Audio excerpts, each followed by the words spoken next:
ఈరోజు మిమ్మల్ని అడగదలుచుకుంది ఏంటిదంటే, మీరు దేని నుండి పారిపోతున్నారండి? ఈ ఆఫీస్లో చాలా శోధనగా ఉందండి, పారిపోతున్నా, నా వల్ల అవ్వట్లే.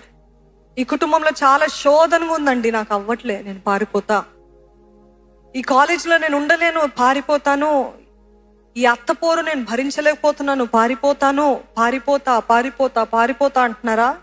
ఆ శోధన కావాలని మిమ్మల్ని పారిపోయేలాగా చేయడానికే అపవాది పెట్టాడు.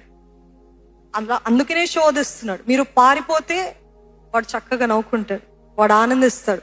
లేదు, నేను ఖచ్చితంగా నిలకడగా ఉంటాను అని అంటే అప్పుడు దేవుని చిత్తము నెరవేర్చబడుతుంది. Do you believe that? పారిపోకుండా ఏదేమైనా నేను దేవుని నమ్ముతా, ఆయనే నన్ను నడిపిస్తాడు అంటే అది దేవుని చిత్తము. నమ్మిన వారు ఉంటే హల్లెలూయా చెప్తారా? అన్ని చిన్న పరిస్థితులు బట్టి, చిన్న పోరాటాలు బట్టి, లేకపోతే పెద్ద సమస్యలు బట్టి నేను పారిపోతాను అంటే దేవుని చిత్తాన్ని నెరవేర్చేవారు